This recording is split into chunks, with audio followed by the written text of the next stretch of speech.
ce monde que nous espérons, eh ben, on est les plus malheureux de tous les hommes. Mais nous savons qu'un jour, il nous prendra avec lui. Amen. Nous avons cette espérance. C'est pourquoi un enfant de Dieu ne craint pas la mort. Parce que ce jour-là, eh bien, il sera délivré. Il ira auprès du Seigneur. Amen. Et c'est tellement grand quand vous réfléchissez à l'au-delà, à l'éternité, que c'est tellement grand qu'on n'arrive pas à imaginer, tellement c'est quelque chose de sublime. Christ, notre Pâque, a été immolé. Et c'est pourquoi nous sommes sauvés, nous sommes devenus enfants de Dieu. Moi, je dis qu'il n'y a rien dans ce monde qui soit plus grand, plus important que d'être sauvé. Amen. Quand j'entends des personnes du spectacle ou politique qui sont décédées, je me dis, ben, j'espère qu'ils sont sauvés parce que autrement, après, qu'est-ce qui reste? Eh ben, il reste l'enfer. C'est tout ce qui reste. Et quelle que soit la fortune d'un homme, d'une femme, eh ben, quand il part, il n'emmène rien. Tous les euros et les zéros, ils restent sur la terre. Et puis, ils n'emmènent rien. Alors, je voulais vous parler, en fait, de la différence entre la connaissance qui vient par l'information et la connaissance qui vient par la révélation. Ce sont deux choses différentes. Et parce qu'on ne fait pas la différence, eh bien, on reste dans cette connaissance qui vient par l'information et qui est limitée. Et c'est ce qui fait que, eh bien, notre marche chrétienne manque de quelque chose. La connaissance qui vient par l'information, par exemple, au fur et à mesure que je vais vous parler ce matin, vous recevez une information. C'est la différence avec la connaissance qui vient par la révélation, parce que la connaissance qui vient par la révélation, elle vient par l'Esprit de Dieu en nous. Nous pouvons lire la Bible et puis finalement ne pas recevoir son message. Parce que nous lisons, mais nous sommes dans le domaine de l'information. Et si cette parole n'arrive pas à pénétrer en notre esprit, eh bien nous restons toujours limités dans la marche chrétienne. Il ne faut pas oublier une chose, c'est que le Seigneur a dit dans Luc au chapitre 10 et au verset 22, « Toutes choses m'ont été données par mon Père, et personne ne connaît qui est le Fils, si ce n'est le Père, ni qui est le Père, si ce n'est le Fils, attention, et celui à qui le Fils veut le révéler. » Ça veut dire que si Jésus-Christ ne nous révèle pas qui est le Père, eh bien nous sommes toujours dans l'information. Il faut une révélation pour que vraiment nous puissions recevoir le message de la parole de Dieu. L'homme naturel, dit l'apôtre Paul, ne peut pas. Il ne peut pas comprendre les choses de l'Esprit de Dieu. L'homme adamique. Il nous faut donc que le Seigneur Jésus nous révèle le Père. Et, par exemple, lorsque nous avons entendu l'Évangile, si c'est resté au niveau de notre intelligence, eh bien, on n'a pas la révélation. Ce qui précède la repentance, la conversion, la nouvelle naissance, c'est la révélation. Parce que je ne peux pas demander pardon à Dieu de mes péchés si le Saint-Esprit ne me les révèle pas. Donc il faut travailler dans ce domaine. Seigneur, que tu puisses nous apporter cette révélation. Et c'est précisément ce que l'apôtre Paul avait dû discerner, parce que dans Éphésiens, au chapitre 1, il dit au verset 17,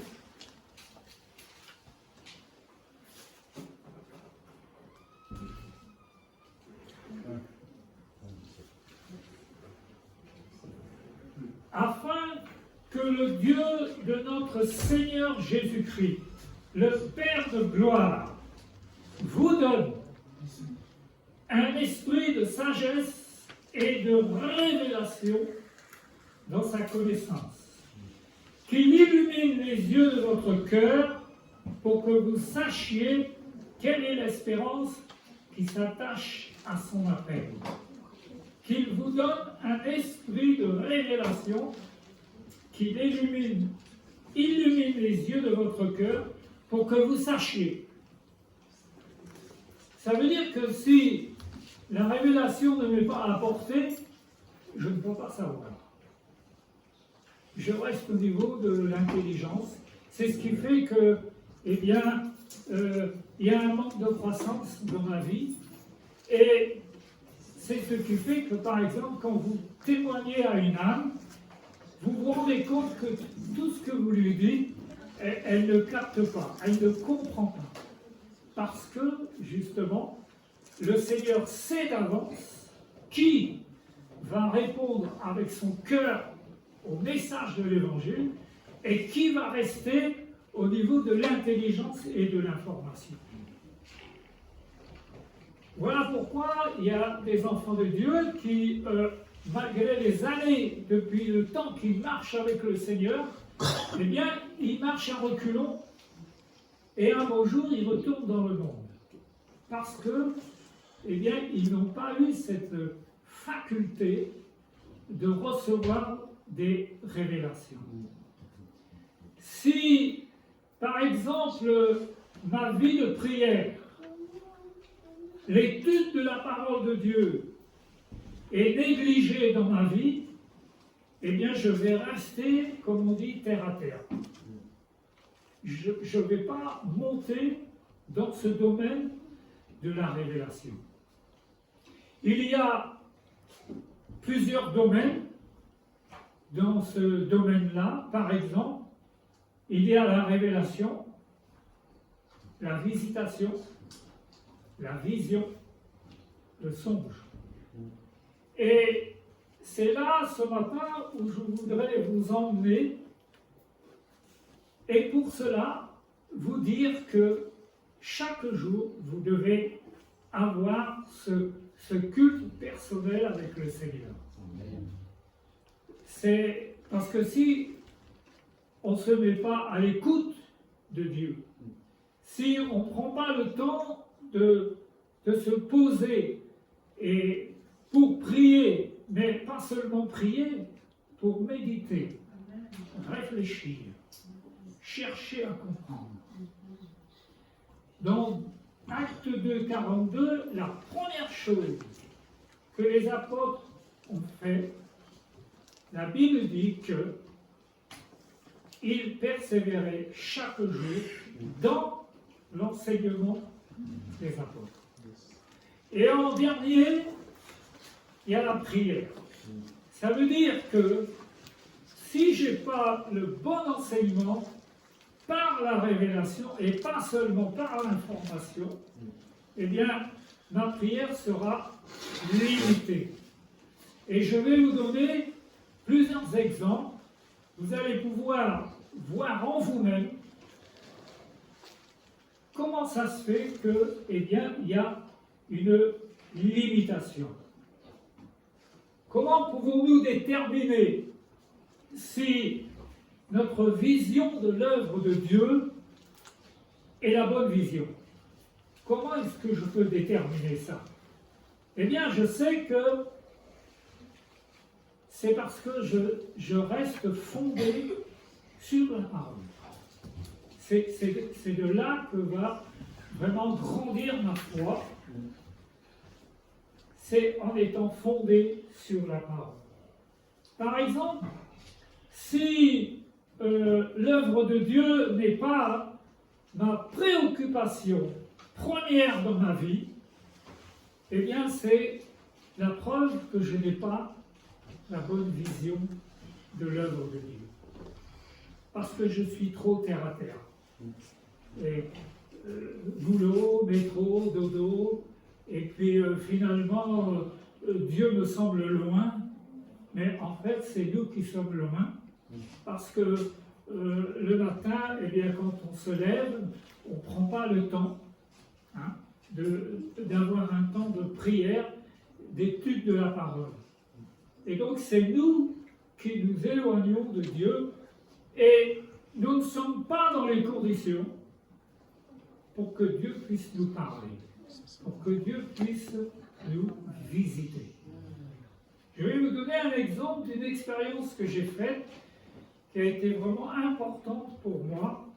C'est que à l'époque, je faisais beaucoup de porte-à-porte. Et au bout d'un moment, je me dis, mais ce qui m'étonne, c'est qu'il n'y a pas de résultat. Alors malgré tout, je me souviens de ce jour-là où je me suis dit, eh bien, je vais quand même continuer, même si je ne suis plus convaincu, je vais quand même continuer. Et je rentre dans le premier immeuble, je sonne aux portes comme d'habitude, après avoir vu quelques personnes, je sors dans la rue, et à ce moment-là,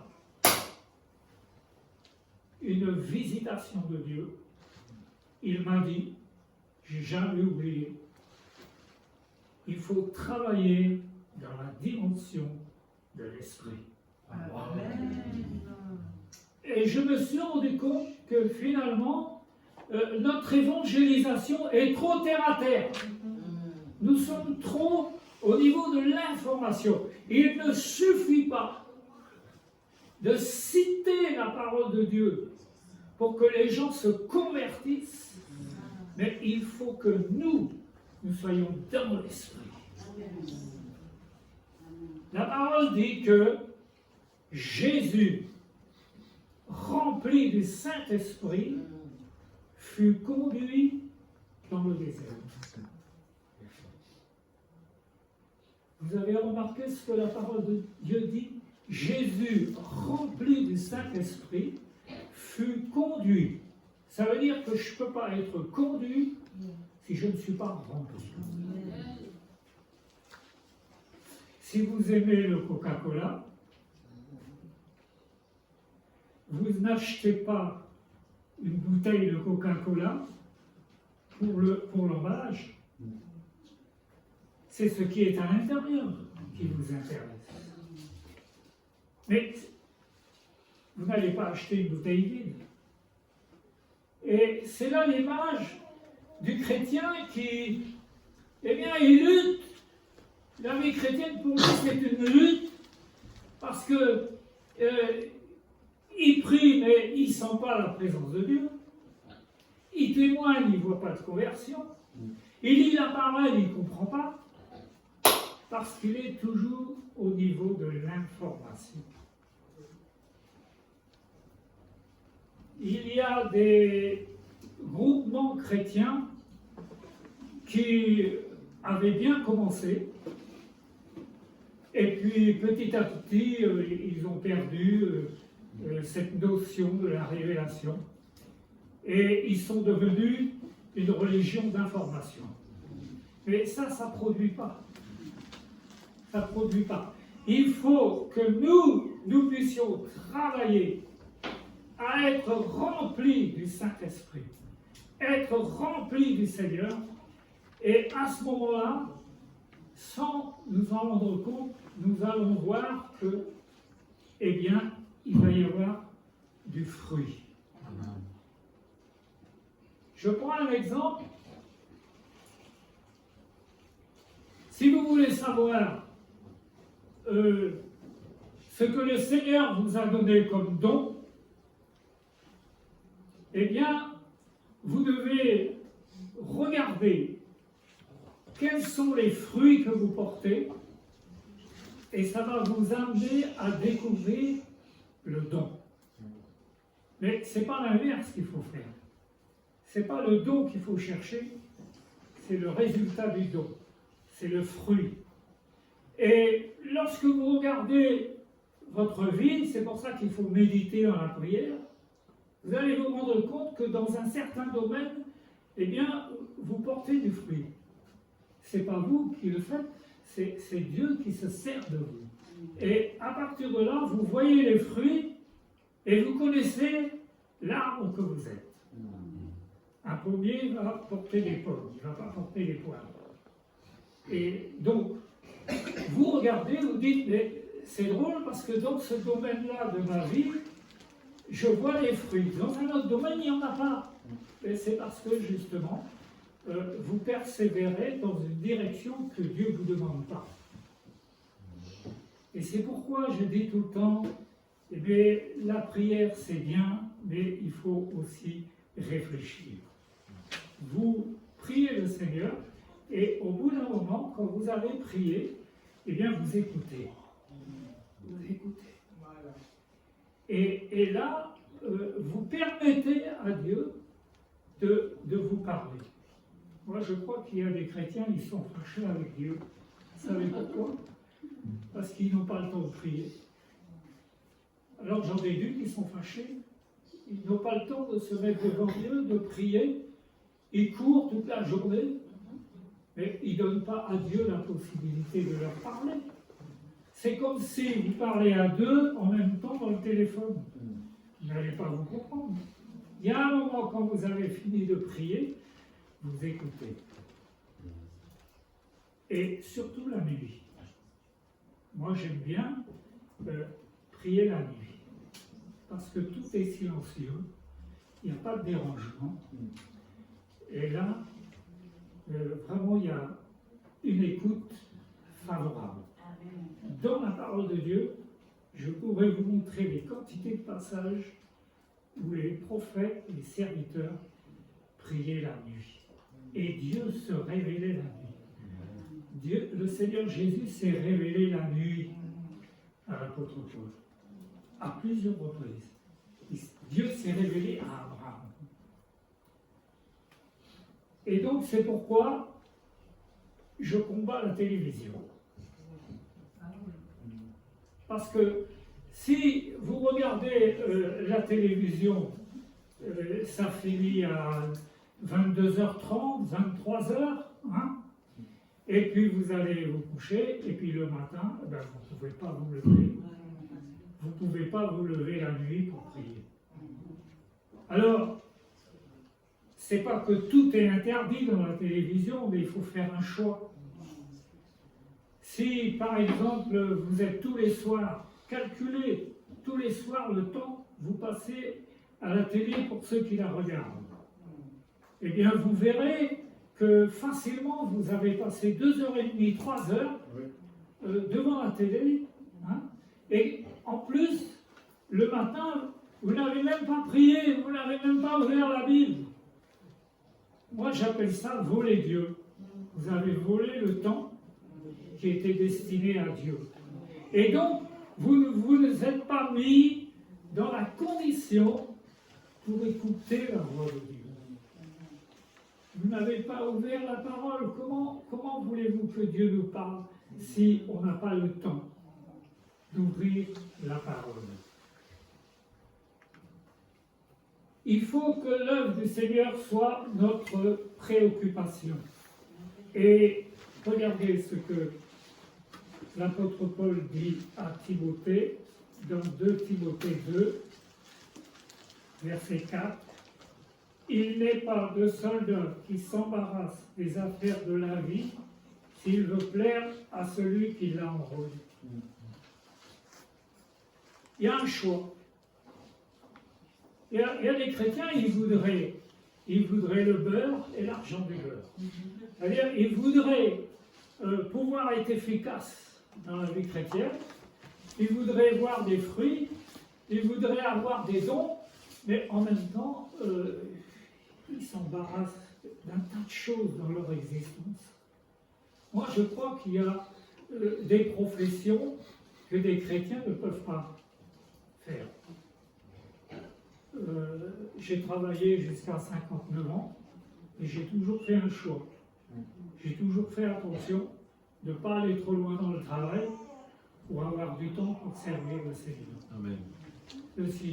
Si vous travaillez 8 heures plus les heures supplémentaires et puis vous êtes à 2 dans un couple, vous faites tous les deux pareil, moi je ne sais pas où est-ce que vous trouvez du temps pour vous mettre à l'écoute de Dieu. Parce que vous avez travaillé, vous courez, le matin vous allez porter les enfants, le soir vous allez les chercher, et tout ce qu'il y a à faire dans la maison, et puis finalement Dieu il est toujours dernier servi. Et c'est ce qui fait qu'après vous êtes étonné, vous dites mais comment ça se fait? Je lis la Bible, je ne comprends pas, je prie, je n'ai pas l'impression que Dieu entend. Et comme a dit un homme de Dieu, si vous êtes 18 heures par jour, 15 heures par jour, occupé aux choses de la terre, eh bien, qu'est-ce qui va se passer? Votre Dieu, il va vous sembler tout petit.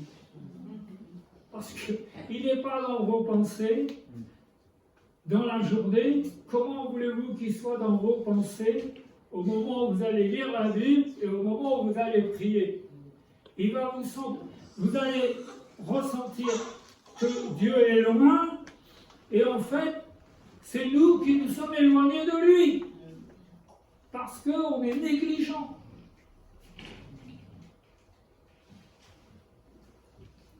Si par exemple, eh bien, nous ne voyons pas pourquoi il faut prier, c'est aussi un critère qui montre qu'on n'a pas la vision de Dieu. Si on ne sait pas pourquoi il faut prier, il y a une lacune. Et c'est ce qui fait que, eh bien, quand on va se mettre à prier, vous savez ce qui va se passer? C'est qu'on récite des prières. Comme des religieux, quoi. On devient des moulins à prière. Et puis finalement, on sort de là, de cet instant de prière, on n'a rien ressenti. C'est comme si on est rentré dans un congélateur, c'est pareil. C'est aussi froid à l'entrée qu'à la sortie. Parce que nous n'avons pas de sensibilité dans l'esprit. Nous n'avons pas de discernement. Nous n'avons pas d'intuition. Nous n'avons pas d'attouchement de Dieu. Et vous savez, quand Dieu vous donne une vision ou une visitation, c'est un phénomène extraordinaire qui vous fait gagner 20 ans, 30 ans d'école biblique. D'un seul coup, vous êtes dans une autre dimension.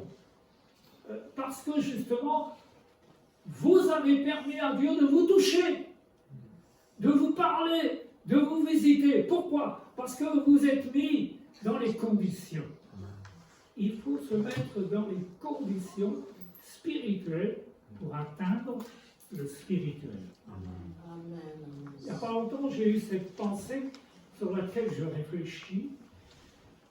Le spirituel ne peut aller que vers le spirituel. Yes.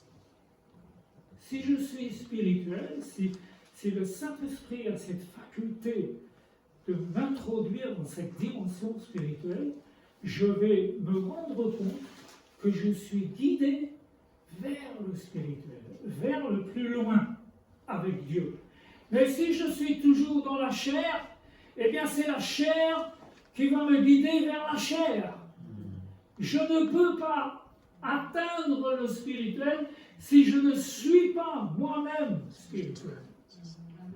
Je dois quitter le domaine de l'information. Ça ne suffit pas C'est ce qui fait qu'il y a des chrétiens, un beau jour, ils retournent dans le monde, parce qu'ils sont toujours restés au niveau de l'information. La Bible dit, il est écrit, ça ne suffit pas. Il faut que ce qui est écrit pénètre à l'intérieur de nous. C'est pourquoi l'ange dit à Jean, dans l'Apocalypse, prends le livre, mange-le. Amen. Mange-le. Ça ne suffit pas de le lire, mange-le. Et quand il va arriver dans tes entrailles, tu vas sentir quelque chose. Bien aimé, vous devez refuser de lire la Bible sans la comprendre. Vous devez refuser ça. Quand vous ouvrez la parole de Dieu, vous dites, Seigneur, donne-moi de comprendre. Je ne veux pas seulement la lire, mais je veux la comprendre. Parce que si demain, il y a des âmes nouvelles qui viennent à l'Assemblée, et ils s'aperçoivent que finalement, malgré les années d'église que vous avez, eh bien, vous n'avez pas grandi, ou vous êtes toujours dans l'incompréhension de la Bible, eux, ça va les décourager, parce qu'ils vont se dire, mais si eux, ça fait des années qu'ils sont dans l'église, ils ne peuvent pas m'expliquer la Bible, alors je suis mal barré, quoi. Le moteur de la prière, c'est la vision. Si je n'ai pas de vision, alors je rentre dans la prière et puis je récite. Je récite toujours les mêmes prières, toujours les mêmes mots. Mais en fait, c'est parce qu'il n'y a pas de vision. Un homme de Dieu a dit que pour avoir une mission, il faut avoir une vision. Le Seigneur, dans la parole, quand il saisit un homme, quand il saisit une femme, remarquez bien ce qu'il fait, il lui donne une vision, il lui donne une direction. La vie chrétienne, ça ne consiste pas à courir partout, dans toutes les directions. Il faut connaître son identité spirituelle. Parce que c'est cette identité qui va nous mettre en mouvement. Lorsque vous voyez l'évangéliste Philippe, il arrive à Samarie et sans faire d'effort, il prêche l'évangile, il y a des conversions, il y a des guérisons, sans faire d'effort. Pourquoi? Parce que tout simplement, il est resté dans son domaine, il est resté dans sa dimension spirituelle. Et c'est la dimension spirituelle que Dieu nous donne, frères et sœurs, qui porte des fruits. Ce n'est pas le simple fait de transmettre la parole écrite par information. Vous allez trouver des gens qui sont complètement indifférents. Vous leur parlez de l'évangile et vous les observez, ça ne les intéresse pas du tout. Parce qu'on est dans la dimension de l'information. Et il faut, pour pouvoir, c'est ce que l'apôtre Paul dit, nous renversons les raisonnements. Mais ce n'est pas par son intelligence que l'apôtre Paul renversait le raisonnement des gens. Non. Il renversait les raisonnements parce que justement, il y avait la présence du Seigneur en lui. Et la présence de Christ en nous, c'est quelque chose que sur lequel nous devons travailler. Quand vous avez regardé la télé pendant 3 heures, essayez de prier, vous n'y arriverez pas. Parce que le monde est entré en vous. Et donc le Seigneur s'est éloigné. Le Saint-Esprit ne regarde pas la télé. Et il y a des chrétiens, ils vont s'ennuyer au ciel. Vous savez pourquoi? Parce qu'il n'y aura pas de télévision. Ils vont s'ennuyer, ils vont dire, mince, il n'y a pas de télé au ciel. Alors il vaut mieux vous entraîner à ne pas la regarder ici, parce que là-haut, il n'y en a pas. Et c'est ce qu'il faut, parce que, vous savez, les spécialistes, les grands spécialistes de l'information, ils vous diront que quand vous regardez l'information, la télévision, sans vous en rendre compte, vous recevez des messages subliminaux.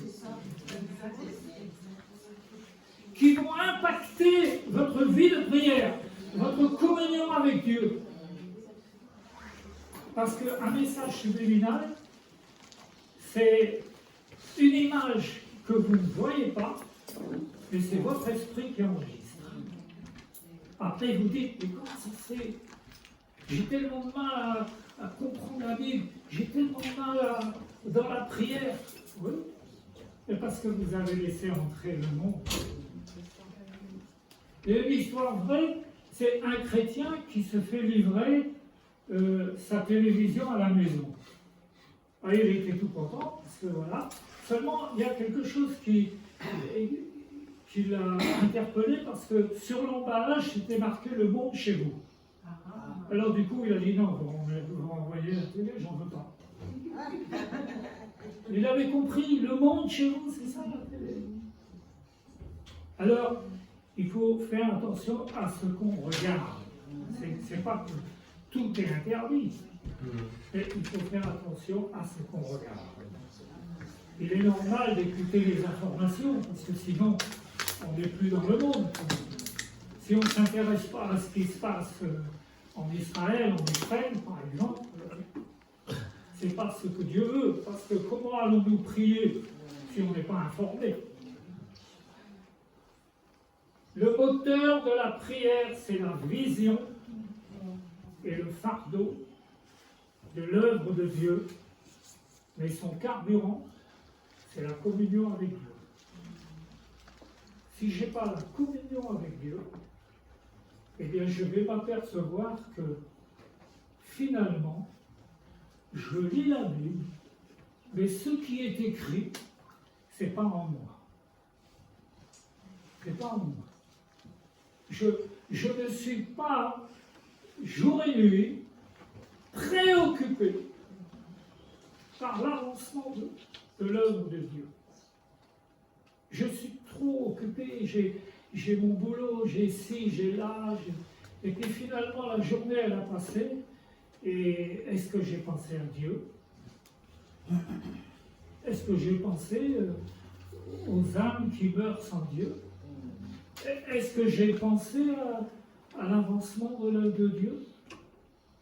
Alors, vous savez ce qui se produit, c'est que toute la semaine comme ça, j'ai baigné dans les choses de la terre, et je viens le dimanche au culte, et je viens vide. Et c'est ce qui fait que parfois, les cultes sont vides, parce que dans l'auditoire, il y a des chrétiens vides. Si je veux apporter quelque chose, il faut que je puisse être rempli par le Seigneur. Moi, je dis que si on doit dire quelque chose de la part de Dieu, il faut déjà que Dieu nous ait parlé. Parce que s'il ne nous a pas parlé, qu'est-ce qu'on va dire? On va citer l'Écriture. Mais ça, c'est la formation. Ce n'est pas la révélation.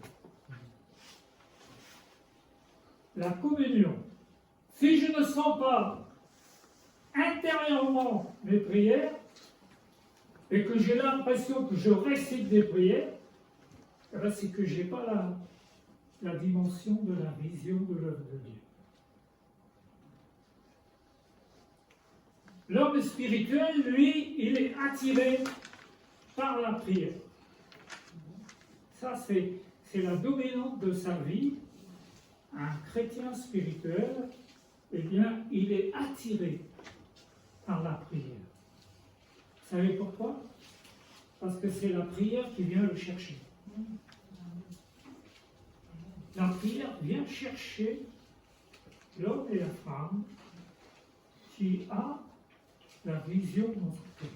Je ne peux pas dire que j'ai la vision, la bonne vision de la parole de Dieu, si je ne suis pas quelqu'un qui aime la prière. Alors je ne dis pas que ça se fait du jour au lendemain. Ce n'est pas du jour au lendemain que vous allez prier comme le Sadhu Sandarsing de minuit à 5 heures du matin. C'était un homme de Dieu d'une dimension exceptionnelle. Il était sadhu avant de se convertir en Inde. Et quand il s'est converti, il est arrivé dans cette dimension avec Dieu où il priait de minuit à 5 heures du matin. Et bien un beau jour, on ne l'a pas retrouvé. Alors on a fait des recherches, on a cherché partout en Inde où était passé le sadhu Sannyasi. Et on en a déduit qu'il avait été enlevé. Parce qu'on ne l'a jamais retrouvé. Plus vous montez vers le ciel, plus vous risquez d'y rester. Vous comprenez le message? Plus vous montez vers Dieu, plus vous risquez d'y rester. Moins vous montez, plus vous descendez. C'est là la clé de la vie chrétienne. Il faut monter. Il faut toujours aspirer. C'est ce que vous voyez dans les psaumes, les psaumes de David. Tout mon désir, dit David, est devant toi. Tout mon désir est devant toi. Les choses de la terre, ça c'est secondaire. Pourtant, David était roi. Il bénéficiait de toute la richesse. Il était roi d'Israël. Mais pour lui, ça, c'était secondaire. Il disait, tout mon désir est devant toi. Un jour dans tes parvis, ça vaut mieux que 1000 ailleurs.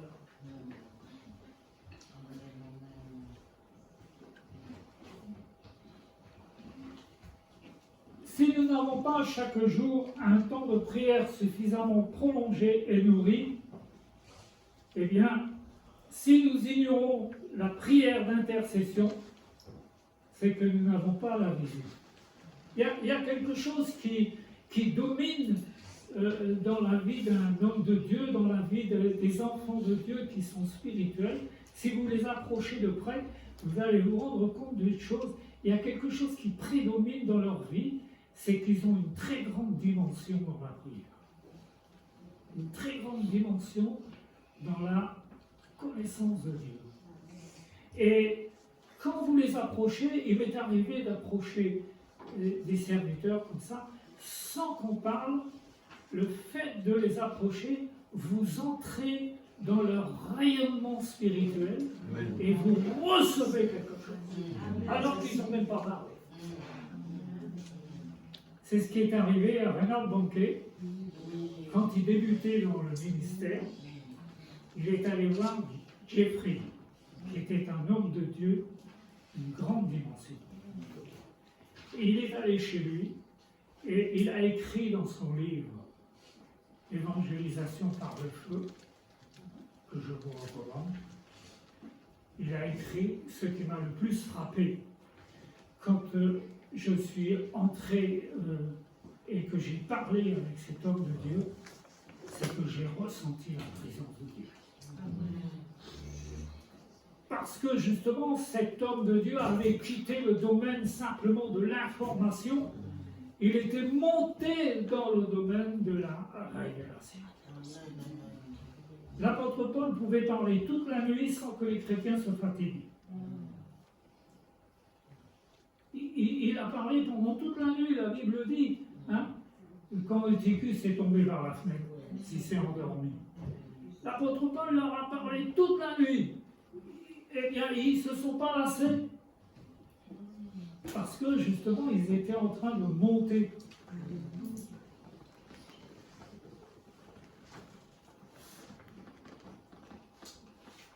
On ne peut pas, en effet, intercéder pour ce qu'on ne voit pas spirituellement. On ne peut pas. Je ne peux pas intercéder si le Saint-Esprit n'a pas mis en moi, par exemple, l'amour des âmes perdues. Qu'est-ce qui va me pousser à aller témoigner aux âmes? Eh bien, c'est parce que le Saint-Esprit a mis en moi cette vision des âmes perdues. Mais qu'est-ce que tu fais? Tu es disciple du Seigneur. Hein? Ta préoccupation, bon, c'est d'aller chercher les perdus.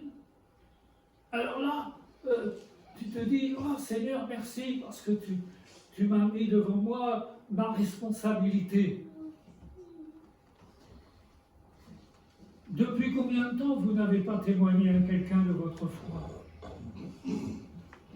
Ça vous laisse imaginer à quel point là, vous n'avez pas la vision. Vous n'avez pas la vision de l'œuvre de Dieu parce que le Seigneur a dit, allez, faites de toutes les nations des disciples. Et donc, c'est à nous, dans notre quotidien, d'être attentifs, parce que Dieu met des âmes sur notre route, et puis, eh bien, on ne leur parle pas de Jésus. Alors, je vais vous donner un tuyau.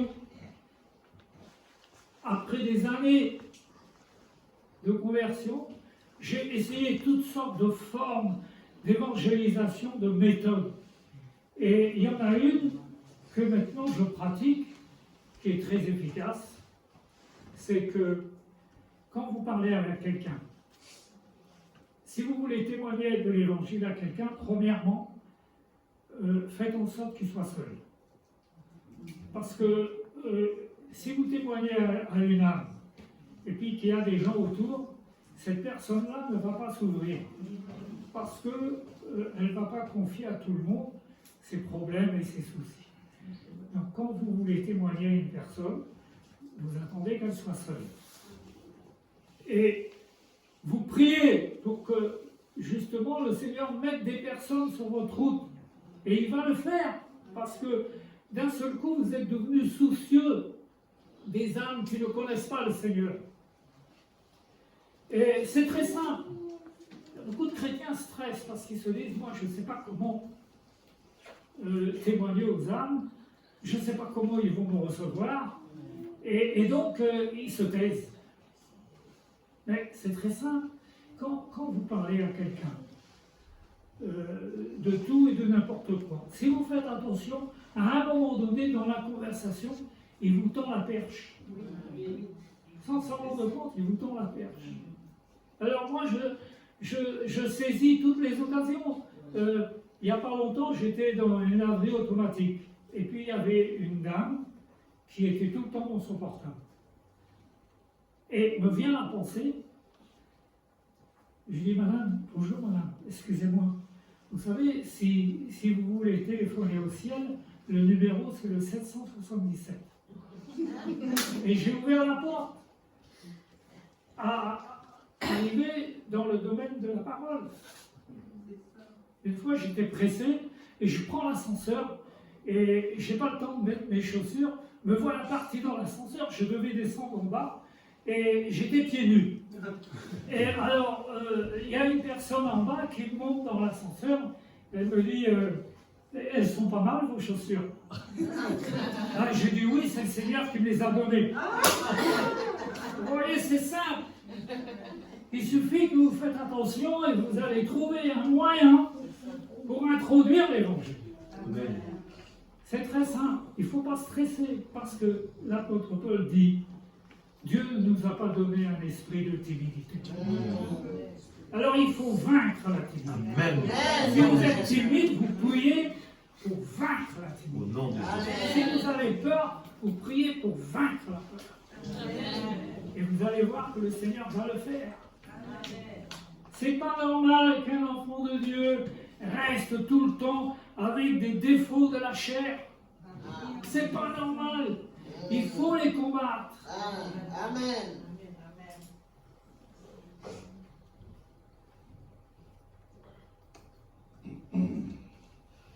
On ne peut pas prier pour ce qu'on ne voit pas spirituellement.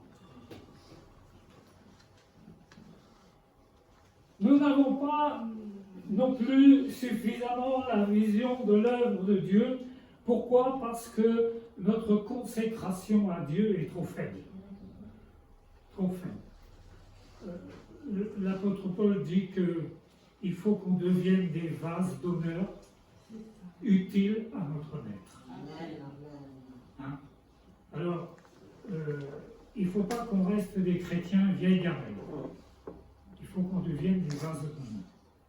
Vous connaissez la pub d'autrefois, il y avait des marques qui s'appelait Citram. Et la publicité disait, si tu n'as pas une Citram, tu as une gamelle. Ben, il ne faut pas rester des chrétiens gamelles. Il faut chercher à devenir des vases d'honneur dans lesquels Dieu puisse mettre l'huile de son Saint-Esprit. Et quand nous allons toucher les âmes par la parole, l'huile va les toucher. C'est le Saint-Esprit qui va le faire. Mais si je suis toujours un chrétien refroidi, vous voyez, il y a des chrétiens frigidaires et des chrétiens couplés à l'heure. Partout où ils vont, ils communiquent le froid, la glace, la tiédeur, parce qu'ils sont eux-mêmes froids, tièdes, dans les choses de Dieu. Il faut relever ce défi. La consécration exige toute notre attention et notre concentration. L'apôtre Paul a dit « Je suis l'homme d'une seule chose ». L'apôtre Paul était l'homme d'une seule chose. Il ne faisait pas 40 choses à la fois, il était l'homme d'une seule chose. Il était tout entier à Dieu. Et c'est pourquoi le Seigneur l'a utilisé. Nous comprenons que la négligence et le laisser-aller n'ont rien à faire ici. Il n'est pas question non plus d'à peu près et d'absolu. Avec Dieu, il est question d'absolu. Il n'est pas question de faire ce que je peux, mais de poursuivre l'exigence.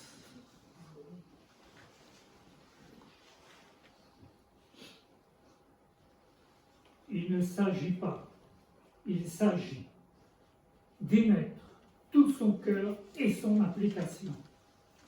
Sinon, ne disons pas que nous sommes consacrés à Dieu. Si nous disons que nous vivons pour le service de Dieu et que nous gérons nos vies comme nous le voulons, alors on n'est pas consacré à Dieu. Et puis il y a un autre domaine qui démontre que nous n'avons pas encore atteint la vision de l'œuvre de Dieu, c'est l'absence du jeûne. Si vous ne jeûnez jamais, ne vous étonnez pas que vous ne recevez pas de vision et de révélation. Alors si vous avez un problème avec le jeûne, donnez-moi votre adresse. Je viendrai mettre un cadenas sur votre frigidaire pour vous apprendre à vous passer du poisson. De temps en temps.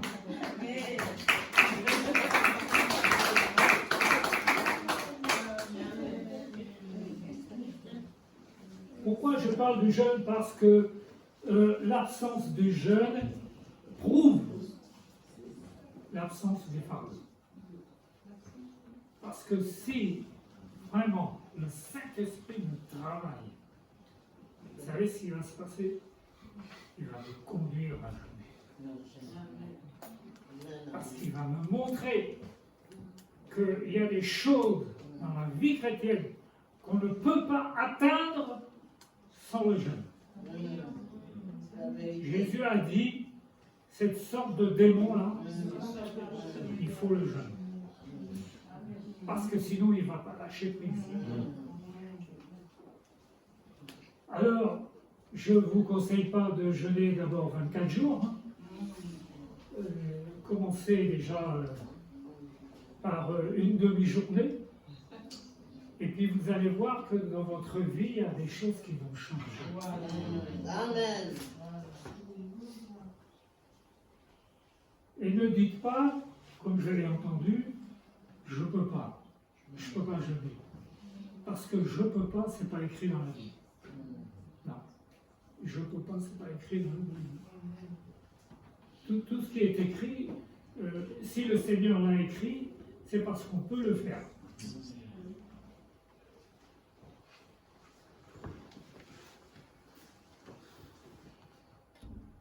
Et enfin, je voudrais terminer en disant que nous avons encore cette absence de la vision de l'œuvre de Dieu.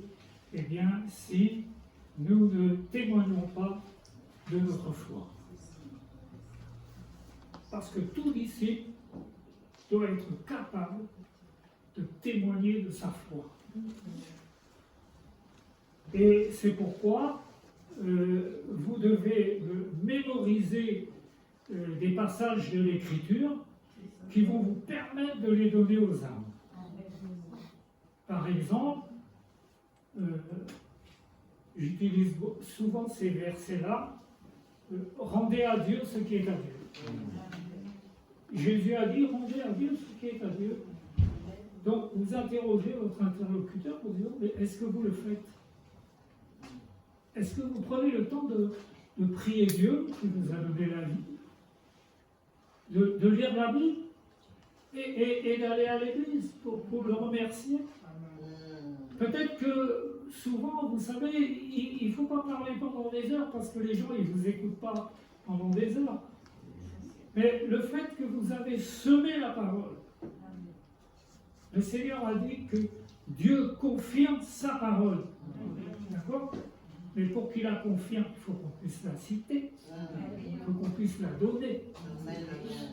L'homme ne vivra pas de pain seulement, de toute parole qui sort de la bouche de Dieu.